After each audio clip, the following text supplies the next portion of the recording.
Dies war die Heimat des großen Gottes. Leid.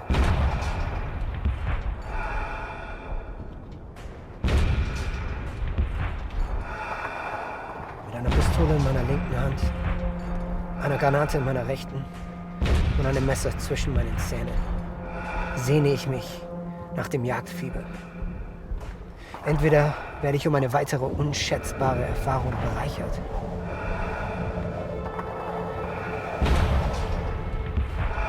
Oder ich werde tot sein.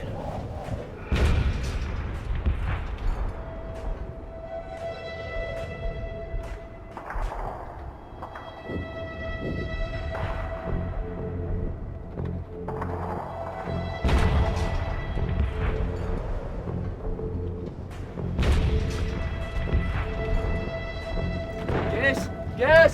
Yes! Yes!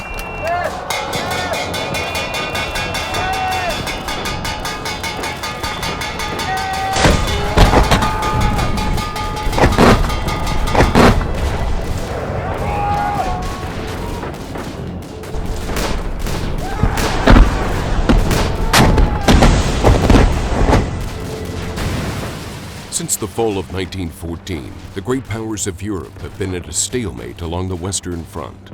Advancements in weaponry have rendered all previous forms of waging war obsolete. The battlefield is now a defender's dream and the attacker's worst nightmare. Now, a single man with a machine gun can cut down dozens of men in a matter of seconds. Men are ordered to assault fortified positions in massive human waves in the hopes to break the deadlock. But a decisive breakthrough has yet to occur. The deadlock has led to the construction of a complex series of trenches that stretch from the English Channel to the Swiss border. Millions of men from around the globe sit in these trenches, battling not only their foe, but the very battlefield itself. One of these men was Ernst Junger. He joined the German army at the outbreak of the war to escape his failing academic career. He has seen the carnage of the trenches for nearly 3 straight years now. His experience on the battlefield has promoted him to not only an officer, but an expert at raiding enemy trenches. Years in the mud and murder on the Western Front have made him hard by the war and almost at home in all of its horrors. Die Ritterlichkeit gab hier ihr letztes Lebewohl. Sie musste der Intensität des Krieges weichen. Sowie auch jegliche persönlichen und noblen Gefühlen weichen müssen, wenn die Maschinen die Oberhand gewinnen. Das Europa von heute sah man hier zum ersten Mal. Auf dem Schlachtfeld.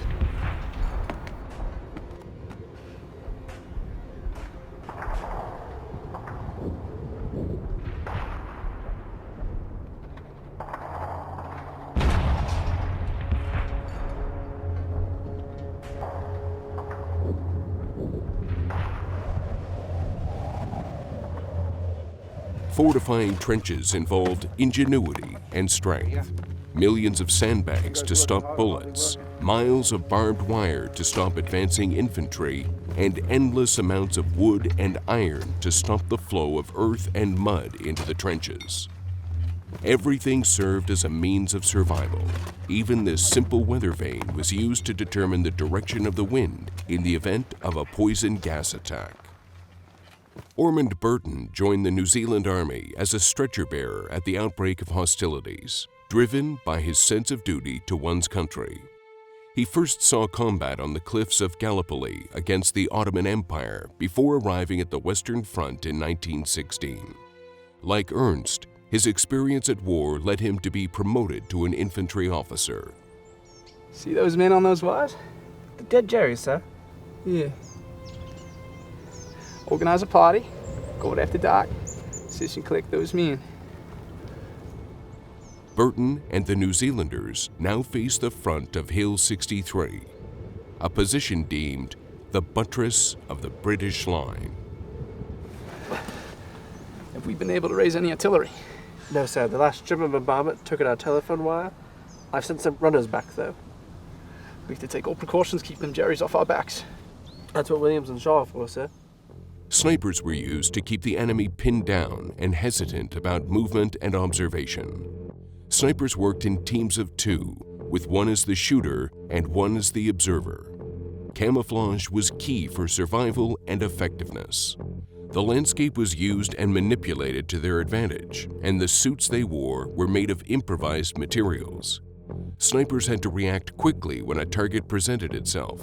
A man exposing himself, even for a second, invited death.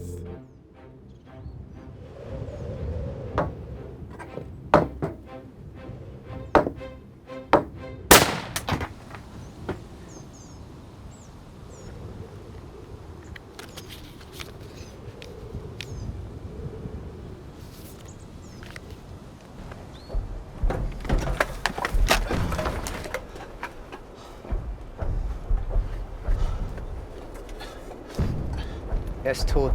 Verschwende nicht deine Bandagen. Er hat eine Hashtag. Sanitäter!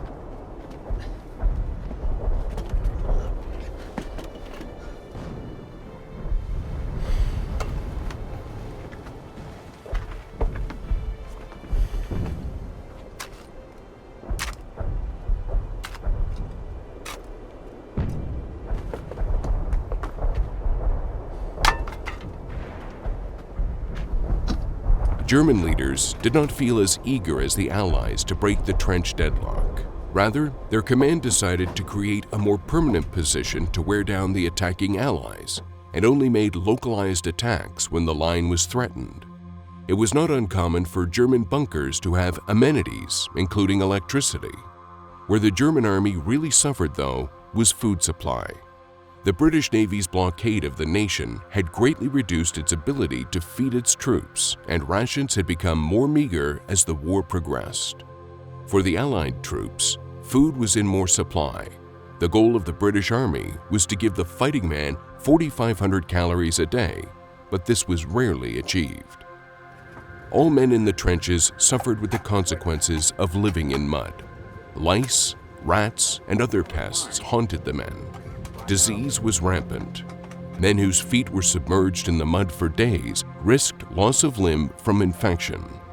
Probably one of the biggest hardships of all was the mundane ordeal brought on by the stalemate on the front lines. Boredom often ruled the battlefield.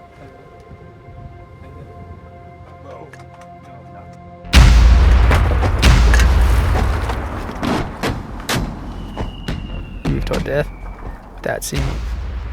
We were hit without knowing where the shot came from. Long since had the precision shooting of the trained marksman, the direct 5 guns, and with it, the charm of the duel, giving way to the concentrated fire of mechanized weapons. The outcome was a game in numbers. Whoever could cover a certain number of square meters with the greater mass of artillery fire won. The number one killer of men in the Great War was artillery. The big guns were used to grind down on the enemy's men and morale. It was not uncommon for barrages to go on for days on end, and with both sides in a perpetual artillery duel. These bombardments drove men deep into their holes and sometimes drove them to insanity. The cover of darkness provided many opportunities not afforded during the day. Tasks like repairing wire and delivering supplies were done at night. More daring operations conducted were trench raids to gather intelligence or disrupt enemy activity. Men would travel light and mask any and all sound they could make. Sir, the bodies are gone. Jerry must have taken them in the night.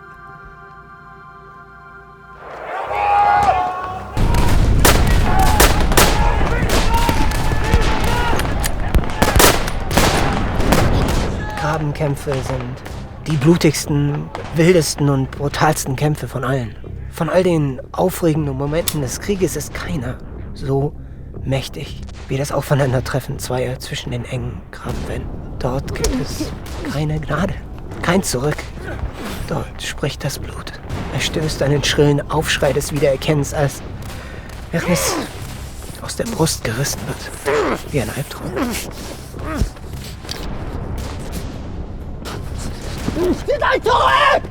Back to the trenches! The Allies would finally break the lines of the German army in the fall of 1918. Ormond Burton would document the experiences of New Zealand in the Great War in the volume entitled The Auckland Regiment.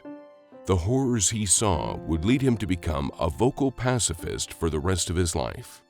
Ernst Younger would be wounded 14 times during the war. He would pen his memoir, Storm of Steel, which would be the first account to provide a truly stark look at life and death on the Western Front. It is through the words of men like Burton and Younger that the carnage of the First World War is forever preserved and the sacrifices of so many remembered.